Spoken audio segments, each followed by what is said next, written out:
നമസ്കാരം. ഭാരത് ലൈവിലേക്ക് വീണ്ടും സ്വാഗതം. വളരെ നാണം കെട്ട ഒരവസ്ഥയിലൂടെയാണ് തലസ്ഥാനത്തെ സംഭവവികാസങ്ങൾ കടന്നുപോയത്.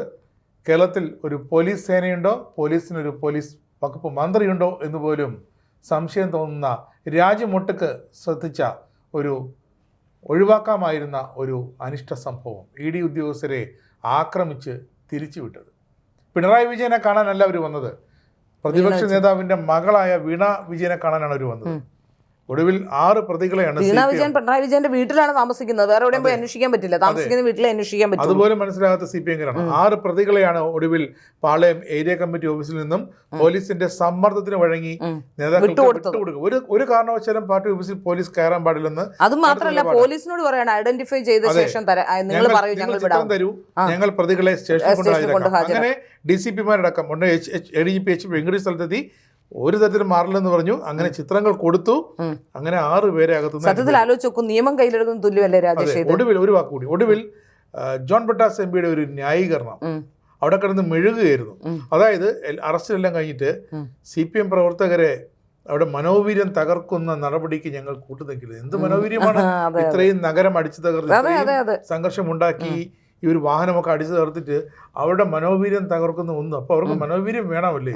അതെ, വാഹനം അടിച്ചു തീർക്കാനുള്ള മനോവീര്യമായിരിക്കും. അതായത് വീണ്ടും വാഹനങ്ങൾ അടിച്ചു തീർക്കുകയും അക്രമം കാണിക്കുകയും ചെയ്യുമ്പോൾ സംരക്ഷിക്കാൻ ഇങ്ങനെ കോട്ട കെട്ടി CPM-കാർ നിൽക്കും എന്നുള്ള അതായിരിക്കാം മനോവീര്യം. ആ മനോവീര്യം ഇല്ലാതായി പോകും, വിട്ടുകൊടുക്കേണ്ടി വന്നാൽ എന്നുള്ളതാണ് ജോൺ ബ്രിട്ടാസ് ഉദ്ദേശിച്ചത്. യൂണിവേഴ്സിറ്റി കോളേജിൽ ഇതുപോലെ സംഘർഷങ്ങൾ നടക്കുമ്പോൾ കൊടിയേരി ബാലകൃഷ്ണൻ അടക്കമുള്ള നേതാക്കൾ, ബേബി അടക്കമുള്ള നേതാക്കൾ അവിടേക്ക് ഇരിച്ചു ചെല്ലും. നേതാക്കൾ ഒരു പ്രതിരോധ കോട്ട കെട്ടും, പിന്നെ പോലീസ് അങ്ങോട്ട് കിടക്കില്ല. അങ്ങനെ അക്രമം നടത്തിയവരെല്ലാവരും അറസ്റ്റിലാതെ സേഫ്. ഇവിടെയും അത് തന്നെയാണ് സംഭവിച്ചിരിക്കുന്നത്. ഇപ്പോൾ സത്യം പറഞ്ഞാൽ ആലോചിച്ച് നോക്കൂ രാജേഷ്, കേരളത്തിൽ ഒരു ആഭ്യന്തര വകുപ്പ് മന്ത്രി ഉണ്ടോന്ന് സംശയം ബാക്കിയാവുകയാണ്. ഇപ്പോൾ സത്യം പറഞ്ഞാൽ രമേശ് ചെന്നിത്തല ആഭ്യന്തര വകുപ്പ് മന്ത്രിയാണെന്ന് പറഞ്ഞ ആഭ്യന്തര വകുപ്പിന് തന്നെ പരാജയമായ ഒരു അവസ്ഥയിലാണ്, ഒരു നാണക്കേടായ അവസ്ഥയിലാണ് ഇപ്പോൾ കേരളത്തിലുള്ളത്. ആലോചിച്ച് നോക്കൂ, ആരെയൊക്കെ ED അറസ്റ്റ് ചെയ്തിട്ടുണ്ടോ എന്ന് ആലോചിച്ച് നോക്കൂ. കേരളത്തിലെ ഏറ്റവും ശക്തനായ ഫിനാൻസ് മിനിസ്റ്ററായിരുന്നു ചിദംബരത്തെ, നളിനി ചിദംബരത്തെ അടക്കം ജയലളിത, ഇവരെയൊക്കെ അറസ്റ്റ് ചെയ്തിട്ടുണ്ട്. കേരളത്തിൽ മാത്രം കെജ്രിവാളിനെ അറസ്റ്റ് ചെയ്തിട്ടുണ്ട്, സിസോദിയെ അറസ്റ്റ് ചെയ്തിട്ടുണ്ട്, മനീഷ് സിസോദിയ. അങ്ങനെ ആരെയൊക്കെ EDയും CBIയും ഒക്കെ അറസ്റ്റ് ചെയ്തപ്പോഴും ഇത്തരത്തിലൊരു ശ്രമം ഉണ്ടായിട്ടില്ല എന്നുള്ളത് നമ്മൾ ഏറ്റവും പ്രത്യേകിച്ച് കാണേണ്ട ഒരു കാര്യം തന്നെയാണ്. എന്നാൽ കോൺഗ്രസിനെ, അതായത് രാഹുൽ ഗാന്ധിയെ, സോണിയാഗാന്ധിയെയും ഇതുപോലെ ED ചോദ്യം ചെയ്തതിന് മുമ്പ് അവർ പ്രതിരോധം തീർക്കാൻ ശ്രമിച്ചു. പക്ഷേ ഇത്തരത്തിലുള്ള പ്രതിരോധമല്ല. അവർ ചില റാലികളൊക്കെ നടത്തിയെന്നത് ഒഴിച്ചാൽ മറ്റൊന്നും ചെയ്തിട്ടില്ല. അവർ ഹാജരാകുകയും ചെയ്തു. ആ കാര്യത്തിൽ വളരെ മാന്യമായ നിലപാടാണ് എടുത്തത്. ഇവിടെ നോക്കൂ, ഇന്ന് എന്താണ് തലസ്ഥാനത്ത് സംഭവിച്ചതെന്ന് ഇന്ത്യ അറിഞ്ഞാൽ ഞെട്ടുന്ന നാണം കെടുന്ന അവസ്ഥയിലാണ് കേരളത്തിലെ പോലീസ് ഉള്ളതെന്ന് പറയേണ്ടിയിരിക്കുന്നു. നമുക്കറിയാം, കേരളത്തിലെ പോലീസ് സാധാരണഗതിയിൽ 10 പേര് കൂടിയാൽ 10 പേര് അടുപ്പിച്ച് നിന്നാൽ അവിടെ ബാരിക്കേഡ് കിട്ടും. പിണറായി വിജയന്റെ വീടിന് മുമ്പിലാണ് ഈ പ്രശ്നം ഉണ്ടാകുന്നത്. അവിടെ ED ഉദ്യോഗസ്ഥരുണ്ട്. സംഘർഷഭരിതമായ മുഖ്യമന്ത്രി ആയിരുന്നപ്പോൾ 10 കൊല്ലം ക്ലിഫ് ഹൗസിലേക്കുള്ള ദേവസ്വം ബോർഡിന്റെ വശത്തുള്ള വഴി മുഴുവൻ അപ്പുറത്തൊരു ഓപ്പണിംഗ് ഉണ്ടായിരുന്നു, അത് പോലീസ് അടച്ചു കിട്ടി. അതാ പറഞ്ഞു. അപ്പൊ അത്രമാത്രം സുരക്ഷയായിരുന്നു. ഇവിടെ സുരക്ഷയില്ലാത്തത് കൊണ്ടല്ല, ഒരു പ്രശ്നം ഉണ്ടാകും എന്ന് മുൻകൂട്ടി കാണാൻ, അതായത് 7 മണിക്കൂറിന് ശേഷമാണ് ED ഉദ്യോഗസ്ഥർ അവിടെ നിന്ന് മടങ്ങിപ്പോയത്. രാവിലെ മുതൽ തന്നെ അവർക്ക് എസ്കോർട്ട് കൊടുക്കുമെന്ന് പറഞ്ഞിരുന്നു, എസ്കോർട്ട് കൊടുത്തിട്ടില്ല. രാവിലെ മുതൽ തന്നെ കേരള പോലീസ് സംവിധാനം, അവരോടൊപ്പം ചേർന്ന് നിൽക്കേണ്ട കേരളത്തിലെ പോലീസ് ഒരു തരത്തിലുള്ള സുരക്ഷയും ED ഉദ്യോഗസ്ഥന്മാർക്ക് നൽകിയില്ല എന്നാണ് മനസ്സിലാക്കാൻ സാധിക്കുന്നത്. യഥാർത്ഥത്തിൽ ഇവർ ഒരു കോണിലൂടെ, അതായത് പിണറായി വിജയൻ വന്ന് ആദ്യം പറഞ്ഞതും രാഹുൽ ഗാന്ധി പറഞ്ഞതുകൊണ്ടാണ് രാഹുൽ ഗാന്ധി മിണ്ടുന്നില്ല. അതായത് കൂട്ടുകൂടാൻ വേണ്ടി ആൾക്കാരെ വിളിച്ചുകൊണ്ടിരിക്കുന്നത് പോലെയാണ് നമുക്ക് തോന്നിയത്. പക്ഷേ കേരളത്തിൽ VD സതീശനും കൂട്ടരും പിണറായി വിജയനോടൊപ്പം തന്നെയാണ് എന്ന് തെളിയിക്കുകയായിരുന്നു ഇന്നത്തെ സംഭവം. നമുക്കറിയാം, അടുത്ത കാലത്ത് ഒരു മ്യൂസിയം പോലീസ് സ്റ്റേഷന്റെ പരിധിയിലാണ് തിരുവനന്തപുരത്തെ മ്യൂസിയം പോലീസ് സ്റ്റേഷന് വളരെ പ്രാധാന്യമുണ്ട്. അവിടുത്തെ പോലീസുകാർക്ക് അതുകൊണ്ട് അഹങ്കാരവുമുണ്ട്. കാരണം കേരളത്തിലെ മന്ത്രിമാരും മന്ത്രിമന്ദിരങ്ങളും അതുപോലെ പ്രധാനപ്പെട്ട രാജ്ഭവന്, അങ്ങനെ പ്രധാനപ്പെട്ട സ്ഥലങ്ങളെല്ലാം വരുന്ന ക്ലിഫ് ഹൗസ്, അപ്പോൾ അവർക്കെല്ലാം പാറാവ് നിൽക്കുന്ന, അല്ലെങ്കിൽ അവർക്കെല്ലാം സെക്യൂരിറ്റി പോകുന്ന പോലീസുകാരാണ് തിരുവനന്തപുരത്തുള്ളത്. അതുകൊണ്ട് തന്നെ മ്യൂസിയം പോലീസ് സ്റ്റേഷൻ സാധാരണക്കാരായ മനുഷ്യർക്ക് യാതൊരു നിധിയും കിട്ടില്ല. കാരണം ഏതെങ്കിലും രാഷ്ട്രീയ സമ്മർദ്ദങ്ങളുള്ളവർ ഉടനെ അവരെ വിളിക്കുകയും രാഷ്ട്രീയ സമ്മർദ്ദങ്ങൾക്ക് വഴങ്ങുകയും ചെയ്യുന്ന പോലീസിനെ പലവട്ടം മ്യൂസിയം പോലീസ് സ്റ്റേഷനിൽ നമ്മൾ കണ്ടിട്ടുള്ളതാണ്.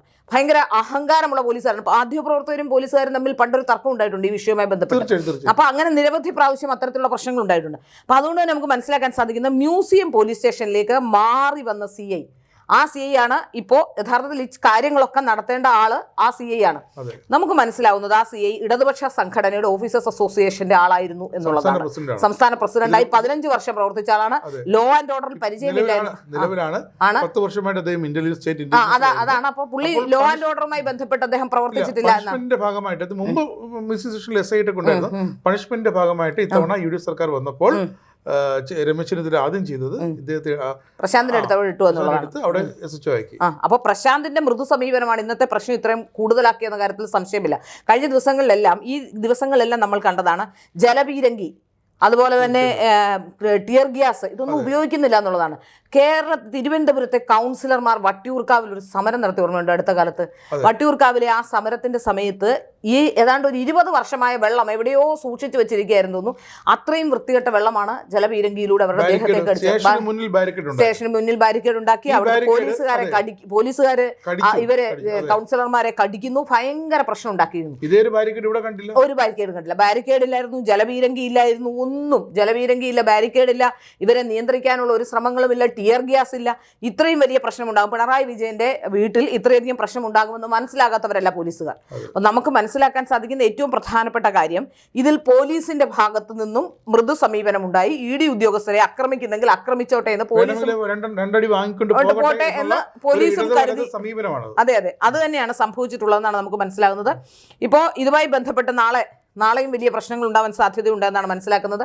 ഏതായാലും സുരക്ഷാ മാനദണ്ഡങ്ങൾ ഒന്നും നൽകാതെ, സത്യത്തിൽ ആ സുരക്ഷ ഒട്ടും നൽകാതെ, ഒരുപക്ഷെ പറഞ്ഞിട്ടില്ല എന്നുള്ളത് ഒരു പ്രധാനപ്പെട്ട കാര്യം തന്നെയാണ്. ED ഒരുപക്ഷെ മ്യൂസിയം പോലീസ് സ്റ്റേഷനിലോ അല്ലെങ്കിൽ കേരളത്തിലെ പോലീസിനോ അറിയിച്ചിരുന്നെങ്കിൽ തീർച്ചയായും പിണറായി വിജയൻ നേരത്തെ തന്നെ വിവരം പറഞ്ഞേനെ. ചിലപ്പോൾ കാനഡയ്ക്കോ ഏതെങ്കിലും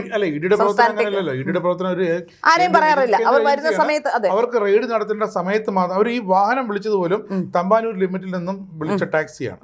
ഈ ടാക്സി ഡ്രൈവറോട് പറഞ്ഞിട്ടില്ല, ഒരു ഓട്ടം പോകണമെന്ന് പറയുന്നു. എന്നിട്ട് വരുന്ന പോലീസ് എസ്കോർട്ട് ഉണ്ടാകുമെന്ന് ഓട്ടം വിളിച്ച പോലീസ് ഉദ്യോഗസ്ഥർ പറയുന്നുണ്ട്. എസ്കോർട്ട് മാത്രം ഉണ്ടാകും.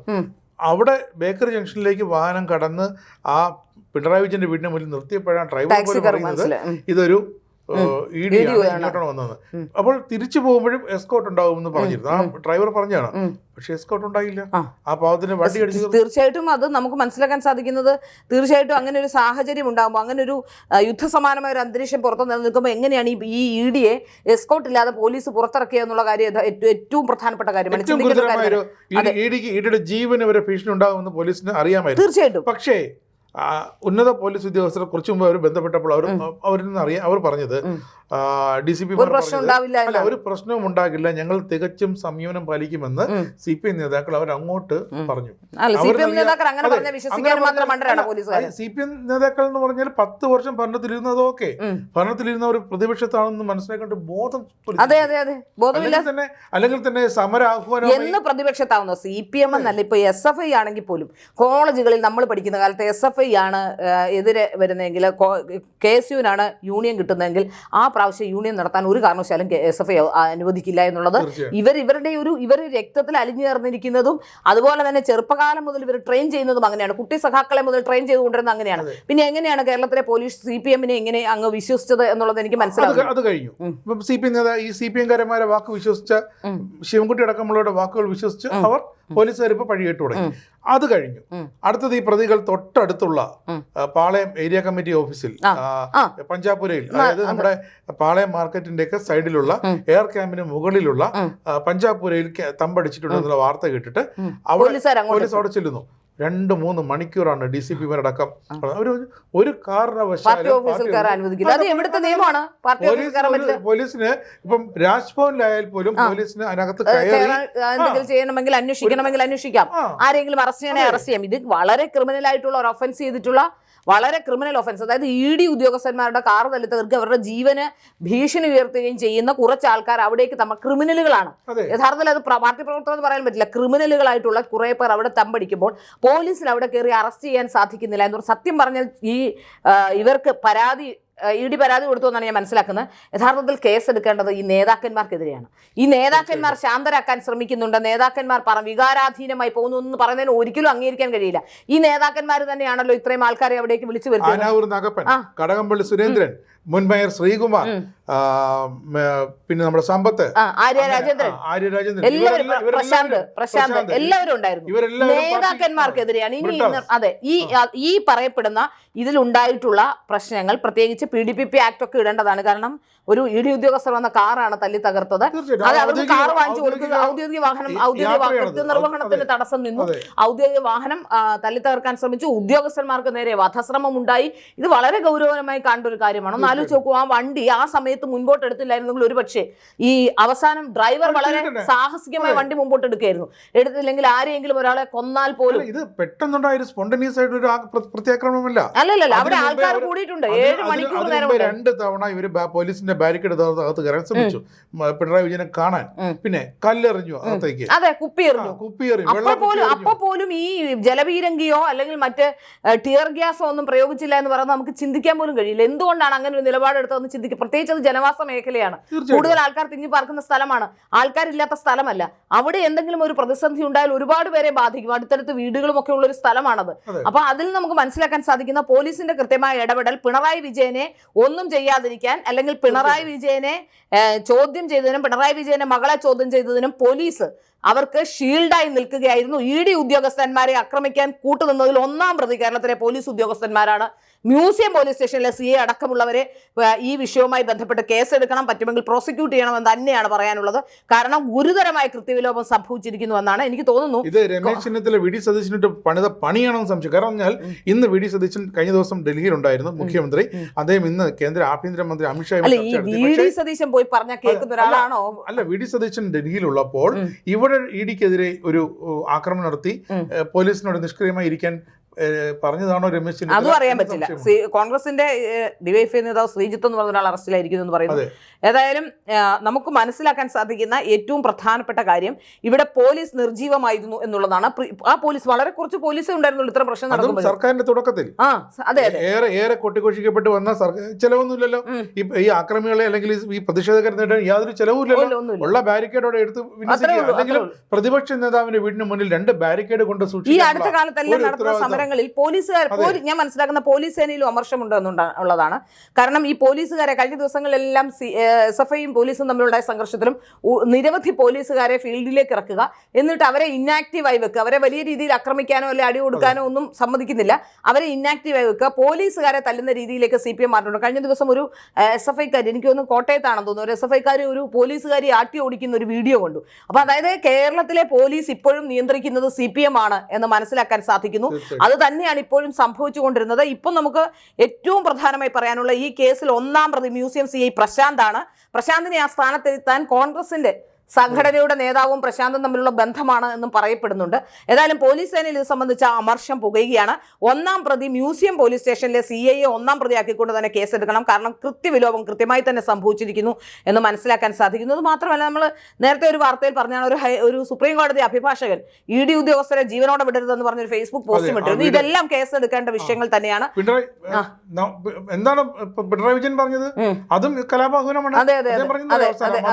അതെ, ഞങ്ങളുടെ ശക്തി കാട്ടിക്കൊടുത്തു. അതെ, അത് ആലോചിച്ച് നോക്കൂ എന്താണ് പറഞ്ഞത്. ഇത്തരം പ്രവർത്തനങ്ങളെ മുന്നോട്ട് പോകുന്നു. ശക്തി കാട്ടിക്കൊടുക്കുക എന്തോ മത്സരമല്ലോ. അതെ, ഇതിപ്പോ സംഭവിക്കാൻ പോകുന്നത് എന്താണെന്ന് നമുക്ക് മുൻകൂട്ടി തന്നെ പറയാൻ കഴിയും. ഇത് ഏതായാലും അറസ്റ്റിലേക്ക് പോകും. പിണറായി വിജയനും മകളും അറസ്റ്റിലേക്ക് പോകുന്ന കാര്യത്തിൽ യാതൊരു സംശയവും വേണ്ട. പിണറായി വിജയനെ സംബന്ധിച്ച് പിണറായി വിജയന്റെ മകൾക്ക് കിട്ടിയത് എന്ന് പറയപ്പെടുന്ന മാസപ്പടി മകൾക്ക് വേണ്ടി കിട്ടിയതല്ല, പിണറായി വിജയൻ എന്ന അച്ഛൻ ആയതുകൊണ്ടാണ്, ആ മകളുടെ അച്ഛൻ പിണറായി വിജയൻ ആയതുകൊണ്ട് കിട്ടിയ മാസപ്പടിയാണ്. ആ കാര്യത്തിൽ ഒരു സംശയം വേണ്ട. ഇപ്പോൾ മാസപ്പടി കേസ് എങ്ങുമില്ലെന്നും വളരെ പെട്ടെന്നുണ്ടായ ഒരു സമീപനമാണെന്നൊക്കെ പറയുന്നു. വളരെ പെട്ടെന്നുണ്ടായ സമീപനമല്ല, കോടതി EDയോട് അന്വേഷിക്കാമെന്ന് പറഞ്ഞതിന്റെ അടിസ്ഥാനത്തിലാണ് കഴിഞ്ഞ 2-3 വർഷമായി നിരന്തരം കേസുകൾ കൊടുത്തത്. അതായത് ബാംഗ്ലൂർ കോടതിയിൽ കേസുണ്ട്, ഡൽഹി റോസ് അവന്യൂ കോടതി കേസുണ്ട്. അതെ, ഉണ്ടായ കേസ്. ഈ കേസുകളെല്ലാം പല കോടതികളിൽ കേസ് കൊടുത്ത് ഞാൻ മനസ്സിലാക്കുന്നത് ഏതാണ്ട് 10 കോടി രൂപയോളം അഭിഭാഷകർക്ക് മാത്രം കൊടുത്തു കഴിഞ്ഞു എന്നാണ് ഈ കേസുമായി ബന്ധപ്പെട്ട് രക്ഷപ്പെടാൻ വേണ്ടി. അപ്പൊ ഇതിൽ നിന്നെല്ലാം മനസ്സിലാവുന്നത് വളരെ കൃത്യവും വ്യക്തവുമായി പിണറായി വിജയനും മകൾക്കും ഈ അഴിമതിയിൽ പങ്കുണ്ട് എന്ന് തന്നെയാണ്. തീർച്ചയായും പിണറായി വിജയനും മകളും ജയിലിൽ പോകുന്ന കാലം വിദൂരമല്ല. വളരെ പെട്ടെന്ന് തന്നെ അത് സംഭവിക്കുമെന്നാണ് മനസ്സിലാക്കാൻ സാധിക്കുന്നത്. അതിന് ആരെയൊക്കെ കൊണ്ട് തടഞ്ഞാൽ ഇതിലും വലിയ പ്രതിരോധം സൃഷ്ടിച്ചവരാണ് മദനിക്ക് വേണ്ടി നിന്നവർ. ഈ പ്രതിരോധം കൊണ്ടൊന്നും ഒരു കാര്യവുമില്ല. ഇവിടെ കിടന്ന് ബഹളം വെക്കാമെന്നല്ലാതെ യാതൊരു കാര്യവുമില്ല. ED അതിന്റെ സമയമാകുമ്പോൾ വേണ്ടത് ചെയ്യുമെന്ന കാര്യത്തിൽ സംശയമില്ല. ഇപ്പോൾ സംഭവിച്ചത് ഇനി EDക്ക് സംഭവിക്കില്ല. ED കുറച്ചുകൂടി കൂടി കരുതലോടുകൂടിയേ വരികയുള്ളൂ. നമുക്കറിയാം റിസർവ് പോലീസും CRPF ഒക്കെ ഇഡിയോടൊപ്പം വരാനുള്ള സാഹചര്യം കേരളത്തിലെ പോലീസ് ഉണ്ടാക്കി എന്നുള്ളതാണ്. ഇനി തീർച്ചയായും ഇനി ഉണ്ടാവാൻ പോകുന്നതിന് അതെ ഇനി ഏതെങ്കിലും സമയത്ത് വന്നാൽ അത് വളരെ കൃത്യമായിട്ട് തന്നെ അന്ന് ഈ കയ്യൂക്ക് കാണിക്കുന്നവരെ എല്ലാം അവർ കൈകാര്യം ചെയ്യുമെന്നുള്ളത് തന്നെയാണ് നമുക്ക് മനസ്സിലാക്കാൻ സാധിക്കുന്നത്.